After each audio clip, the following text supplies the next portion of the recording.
Hello and welcome to another edition of the Bad Poker Podcast on the road. As you can see, I'm not currently on the road, I'm in the studio at home, but the intro buggered up, so I'm doing this now.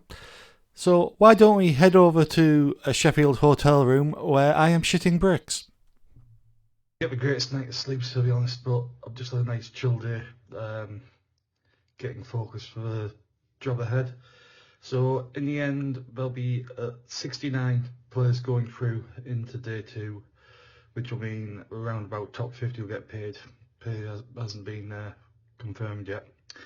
But yeah, this is probably my biggest spot in playing Hold'em at least. Getting them in cash will be my biggest Hold'em score, and a deep run will surpass my biggest score, which is on PL08, which was £2,210.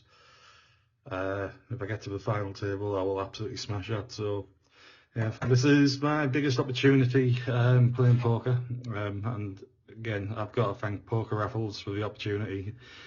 Qualifying for this for £1 and chance to winning like 25k plus, it's like absolutely insane. So yeah, just the plan is just to run good, ensure I'm in cash.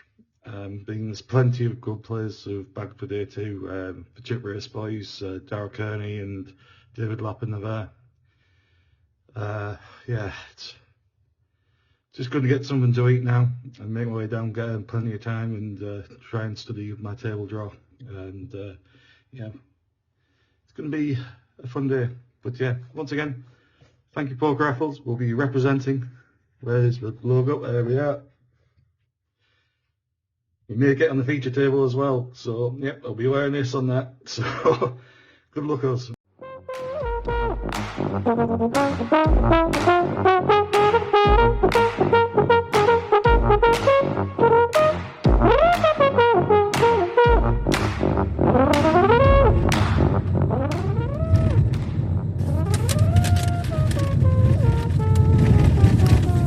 Christ alive.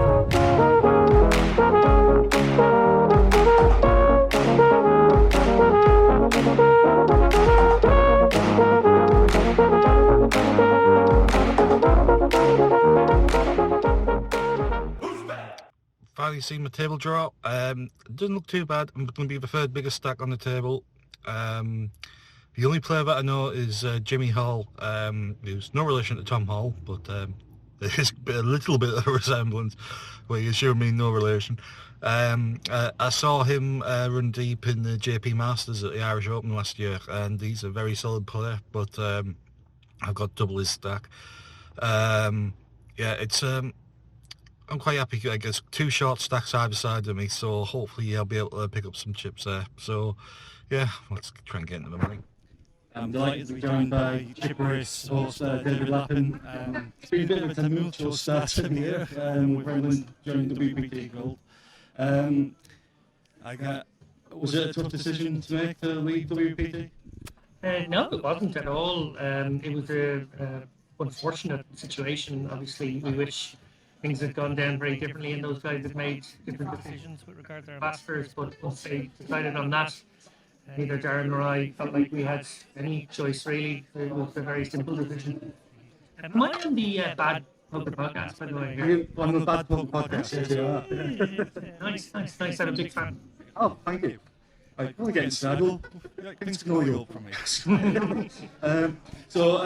At PartyPoker, you've been to a few other PartyPoker stops now. What do you make of the structures, and do you enjoy these events? Yeah, I really enjoy these events. I think my favourite thing about them is the sort of players they attract, to be honest. It's reminiscent of the UKIPT days of like the early 2010s, when there was just a really nice atmosphere in the room, really nice structured tournaments, a little bit of value as well. Like obviously the no hidden fees with regard to the rake is something I've spoken a little bit about recently. I think it's great, and I hope other operators follow suit. I think the team at PartyPoker are doing a fantastic job. I was lucky enough to make the final table. The first time I played one of these in Glasgow. Since then I've played in Birmingham. And yeah, this has been really nice. Sheffield's a beautiful city. I'd never been here before, and I'm really enjoying the trip.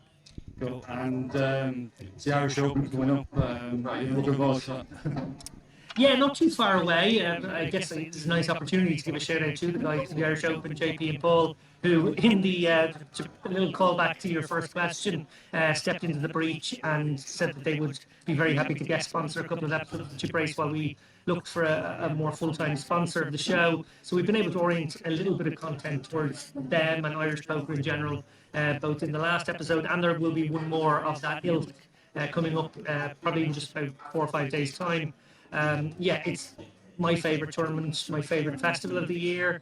I can't wait. Obviously, the RDS is the new home. It was great in City West. I think it might be even better in the RDS. Huge numbers. They seem to have capacity that they can start knocking down walls and going into other bits of the RDS. So if they somehow get to that 10,000 number mark that JP would like to see them do by 2029 or 2030, I think, yeah, there's space for it.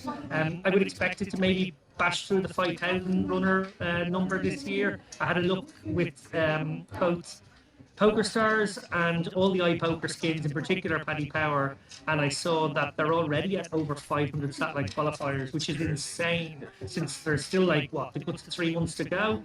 And I imagine that number is going to be close to 1,500, if not more than 1,500, which I believe would be a record for any poker tournament anywhere in the physical world at any time. Don't think the main event of the World Series has even got over 1,000, so that's extraordinary for online qualifiers. And yeah, it was my first Irish Open last year, and I was absolutely amazed by it. I mean, the RDS is a stunning venue. Yeah. That main hall with all the big screens, and it's very spacious as well. It's unlike any other event I've been to, really. And there's plenty of mixed games as well for the mixed game heads like me. So, other than the Irish Open coming up, is there any other festivals you're heading to? Yeah, the plan at the moment is to go to Paris for the cheap week, as I like to call it, when you don't do the EPT but you do the Opens. That's always a bit of fun. I'm going to go straight from there, a little bit ironically, to the European Deep Stacks. That was something that was on the agenda. I always play the European Deep Stacks every year. Dara's a former winner of it, and yeah, we generally try to support both Nick and Brian, who put on those couple of Irish festivals, the IPO and the European Deep Stacks, at Halloween, and usually in the spring as well. Beyond that, I'm not too sure. Irish Open might be the next one after that, unless Seville is between now and then, which actually maybe it is. So yeah, I'll probably be at the next Party Poker event in Seville. That'll be another maybe long weekend there, and then Irish Open. I imagine that's actually exactly what the next 4 tournaments, 4 festivals will be. And you're currently playing the Mystery Bounty. How's that going so far? Yeah, good start. I think I have maybe 3 starting stacks. We're at the first break now, so it's pretty decent start. And obviously, it's a nice tournament to get chips in. You know, there are different formats these days, and some don't reward having a big stack this early as much as Mystery Bounty might. If we make the money, I guess, in about 3 hours' time, and I still have a big stack, that's obviously a great opportunity to rip some of the better bounties. Well, David, it's been a pleasure to have you on, and good luck for the rest of the tournaments. Thank you so much, and keep up the good work with the show. I've been really enjoying it. Oh, thanks, David. Thank you very much. Had a nice start, picked up a couple of nice early pots, which took us from 234 up to about 300,000. I defended the big line with ace-9, flopped a 9 top pair, and guy just kept betting into me, and I just called it off, and they had second pair, so we took that one down, and then I bleed the short stack neck to my left a couple of times and picked up a few pots there. But then I lost the flip to a guy who moved all in for 72,000 pre-flop, with blinds at 2,000, 4,000.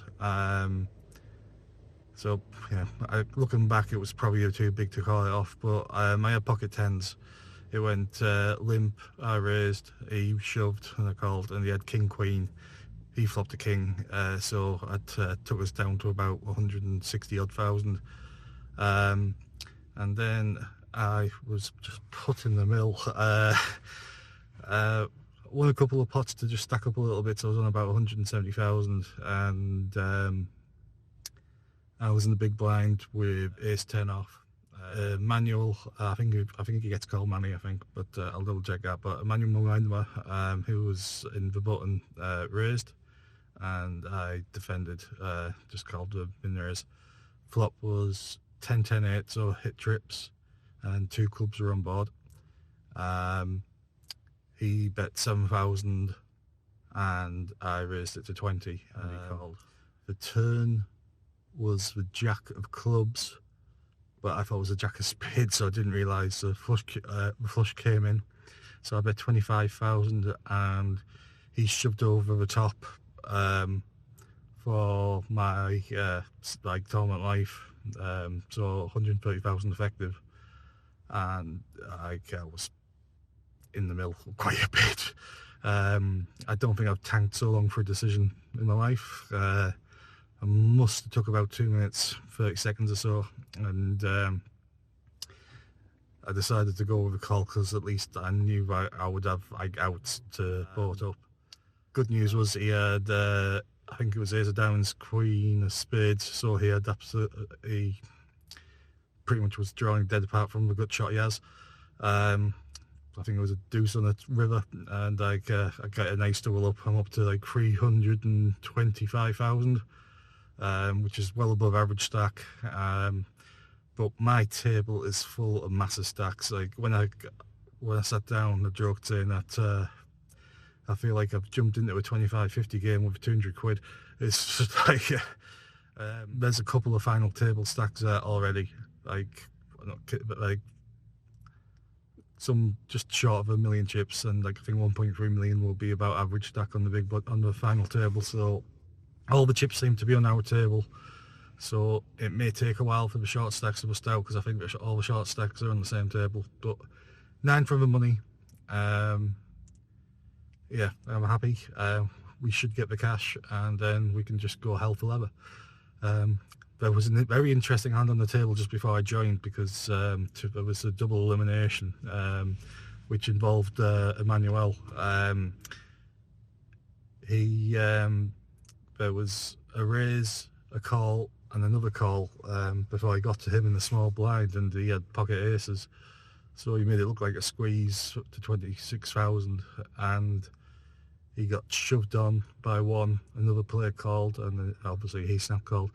Both players he was up against had pocket jacks, so they were pretty much drawing dead, like apart from like a miracle flush, which didn't come. It was a rainbow flop, and money went up to about 1.3 million. And so, but I just put a little dent into his stack. But yeah, it's been good going. Anyway, back to the ground. I'm joined by the latest PartyPoker ambassador. We had a bit of a battle the other day in the main event. I had to knock you out with pocket aces. But you managed to re-enter and make cash. How did you navigate the field yesterday? Well, it was actually great. I ended up 23rd. I busted in a big flip to actually become chip leader, or tied with the chip lead, 10 against 88, ace on the river, and went home. But it was a really good experience and a good result for the first. Had to rebuy because of you, but it was good. Yeah. So I say you're the latest ambassador, and we've got the 2 stops coming up in Spain, in Seville and Malaga. Not Malaga, Madrid. Sorry. Yeah. What should British players expect out there in the Spanish casino? Well, yeah, I told Glenn yesterday you should expect good weather, really nice people, good food, great atmosphere for sure, and a big field. I think we'll have good numbers. So. And it's Seville the first stop? Seville is first stop in March, and then you have Madrid in May, so it's going to be quite good. Because also Seville, good weather in March, so it's perfect. Yeah. And what have you into the Sheffield weather? Sheffield weather is horrible. Yeah, it's like we came here and we were freezing, but it's like in the last couple of days it improved, so we're happy. Good stuff. And do you just play Hold'em, or do you play any of the other mixed games? I play Hold'em. I don't really play P&O much, so mainly Hold'em. Yeah. And other than the PartyPoker stops, have you got any other ambitions this year? Any other events that you taking part in, like WSOP or? Yeah, hopefully I will go to WSOP in the summer. I play the lower buy-in event, but hopefully I'll be there and try to satellite also for the main event. So. Well, you've got 1 minute before you're back in action, so I wish you good luck, and thank you. Thank you very much for your time. Thank you. What does that noise mean? I think there's all gonna go. Yeah, we said that, but we can't see anything, so we're waiting to see their faces, guy. We Some can't. hype. We can't tell anything unless we see smiles. Oh. walking away. You can tell what's happening. Yeah, we saw a fist bump there for the Oh, student. there he is. So that must Student mean Jack they're is in the there money. in the mix. Look how hyped he is. I'm getting new gloves, he says. Wow, and some claps there. So yeah, we're going to assume that means everyone's in the money. That is, yeah. But that was actually for your joke, Ben. Oh, thank you. See, I was applauding the players. Yeah. Genuine person, mate. Let's not get two claps for that.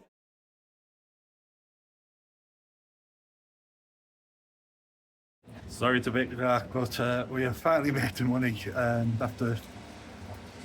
we're really short, about 140k, so going back to about 11, 12 bigs, but I'm going to be on the live stream, so we'll be able to add some hands to hopefully.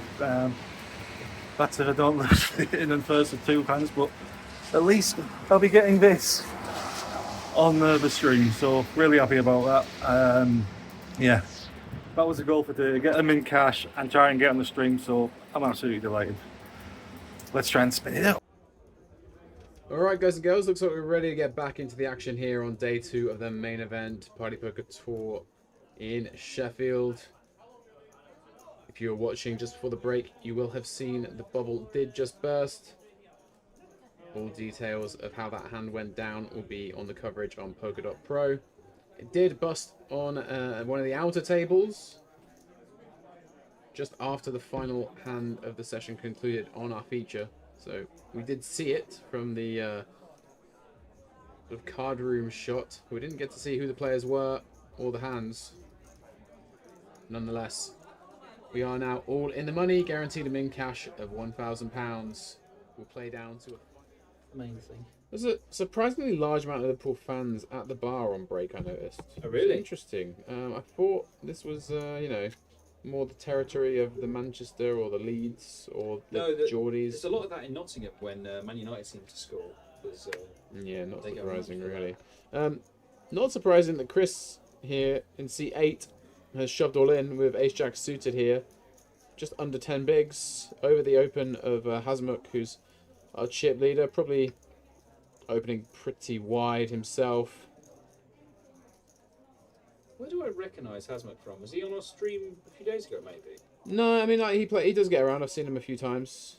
It looks like he's going to gamble here for just about 9 bigs, Jack 10 off. Probably hoping to be up against, you know, an ace of some kind and have decent equity, but unfortunately he's dominated.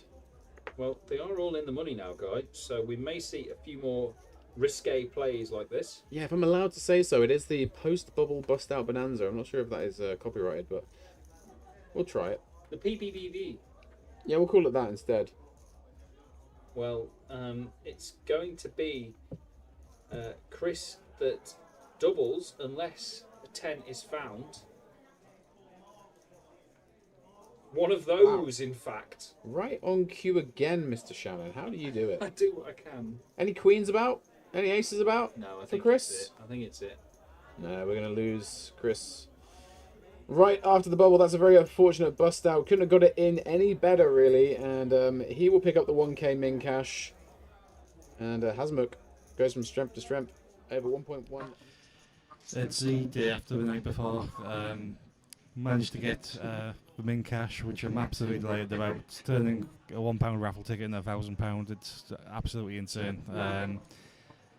And my first 4-figure hold'em score on Hendon Mob as well. So pretty sweet weekend. Also got a nice little cash in the big O for £365. So yeah, like free roll. And considering I got my hotel for £80 for 4 nights, you know, it's yeah, been good. The table that was moved on though yesterday was absolutely insane. I mean, I think it was like 49 players left, and then 41 got paid. I had above average stack, and I was a short stack on the table. There was like at least 5 guys over 800,000 when the average stack was 300,000. So we must have had at least a third of the chips in play with 6 tables remaining.